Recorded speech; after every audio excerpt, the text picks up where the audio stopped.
Check it out, in this video I'm going to be teaching you guys how to transfer spray paint from one can to another. This is going to allow you to get some intermediate colors, maybe between some dollar cans that are normally just reds, whites, and blues. Now you'll be able to have some light blues and light pinks and maybe even some shades of green depending on what you can get at your hardware store. I featured this tip in last week's $10 graffiti challenge where I mixed in some light blues and light pinks. We're going to do both those colors in this video as well as a slightly darker shade of each. This tutorial can also be modified for any other type of valve system, but today we're going to be using 2 ml cans of that cheap hardware store paint, but by all means this should work with any style of paint. And all this nice gradient in here is very deceiving for the home shades. They only come in the blue, the green, and the red. I had to do a little bit extra research and digging up. They actually didn't stock them at my Walmart anymore, so I had to have them shipped to store, but I was able to get them for the same dollar price. And then black and whites you can also get from Home Depot or Lowe's, as well as Quick Colors or whatnot, whatever their in-house brand is. But identically we can try to mix some paint and get some unique colors. Beyond just the spray paint, we're going to need some caps to transfer the paint. So the only other main hardware you need is the needle cap. So we've got 2 here. One we're going to pop the nozzle off, and the other we're going to leave on. These 2 are going to be used to transfer the paint between cans, and because the straw is universal, it's going to actually be able to fit into the other one that we popped the side off. I've used this same tip in other videos to refill cans. So basically we're going to send spray paint up through one and eject it back into the can of the other. This cap is originally red, but it definitely gets a little messy after using, so you might also want to keep some gloves on hand just in case to keep your hands clean. You could attempt this with 2 regular cans right now, but a big benefit is actually going to be cooling off one of the cans that you want all the paint to transfer into. I actually have some in the freezer right now, so let's go grab those.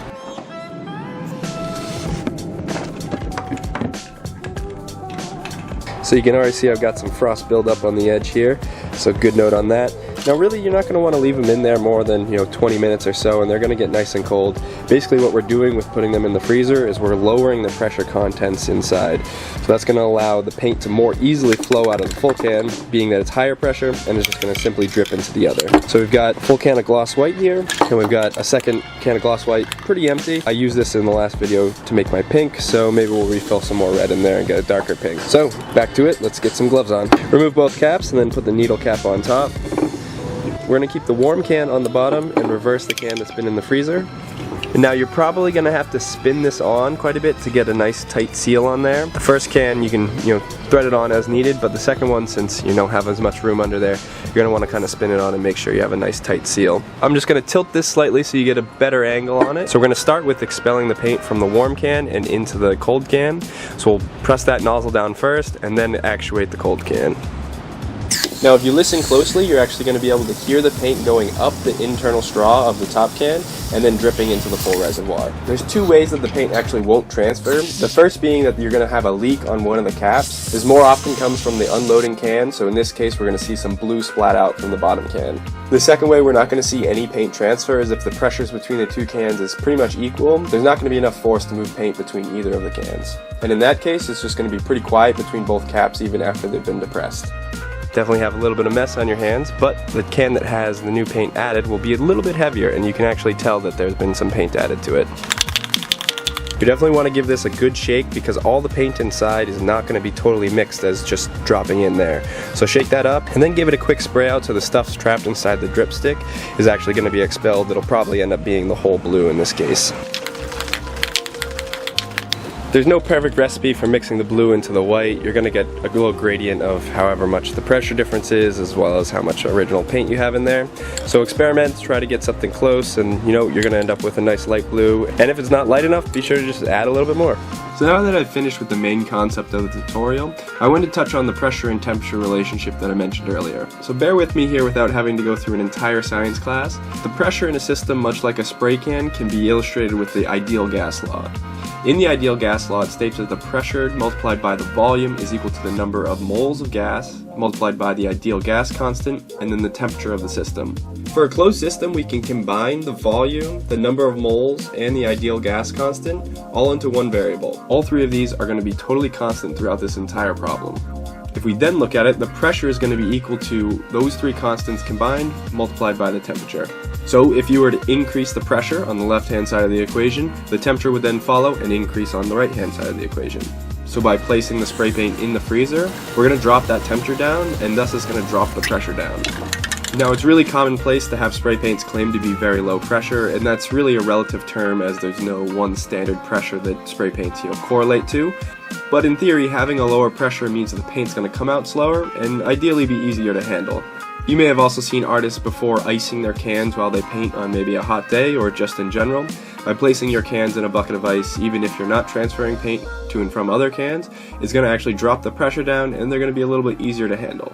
But obviously there are extremes of this, so if we were to drop the temperature down super low, there wouldn't be enough pressure to actually expel any paint at all. Now, this is unrealistic for your freezer, but it's a cool thing to think about. The opposite is also true. If we were to get the can super hot, it would actually increase the pressure inside the can so drastically that you might actually rupture the can. Now, I definitely don't condone this, but I'm sure plenty of people have seen you throw a can of spray paint or Axe into a bonfire and then it explodes a little while later. This is that same concept. You're just heating the contents up way too much and the seal on the can just can't hold the pressure, and then it's going to explode quite dramatically.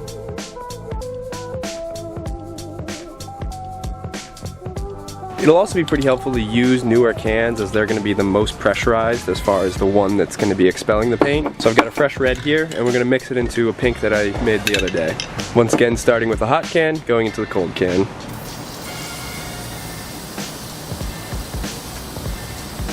Now, in my original video where I talked about transferring paint in between two cans, there would be some concerns that you might actually be able to rupture the cans just by transferring paint in between them. Now, this really isn't possible because both cans come at their maximum pressure when you buy them off the shelves, and if you're going to attempt to repressurize two things up to the same pressure, there's just no more than that maximum pressure to actually pull on. Now, I would have to not recommend mixing two different brands of paint. Pretty safe to assume that these cans aren't on the tier of rupturing while they sit on shelves. There's a pretty high threshold for how much extra pressure they might actually be able to maintain. But if you are mixing these paints, make sure the pressure difference is not that extreme. I definitely do not recommend over-pressurizing a can by any means. Now, there are additional tricks out there that I might get into in another video, showing you how to lower the can pressure without having to dump them in an ice bath or the freezer.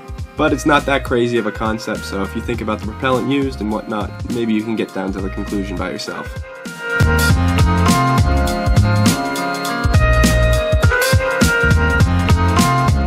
Now, I mentioned this in my $10 piece challenge video that I found that the cans actually handled quite better after mixing.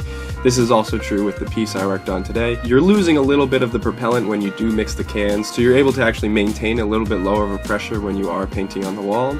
And this also comes into when you're mixing with that lighter white color. White and yellow paint generally have the highest pigment because they're such low opacity to start. So when you mix some of these other colors on top of them, you're going to actually be able to combine the deeper shades as well as the high opacity of the white and get these kind of nice midtones that are, even better at covering than the flat red or the flat blue in this case.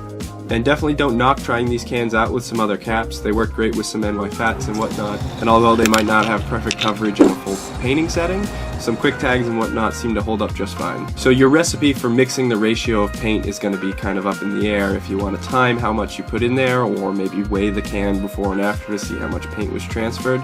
Those are two easy ways to try and get some consistent results, but in the end I found I was able to maintain a pretty close pink in between my two trials of totally separate mixing, as well as two light blues that were pretty close as well. The dark colors that mix into the white are going to last super long too. I estimated you'd probably get about 10 cans out in my last video, but it might even be more if you're getting the lighter colors in these shades. I would recommend spraying out some of the white before starting, just so there's extra area inside the can for the new paint to arrive, and that helps drop the pressure down a little bit by expelling that first spray.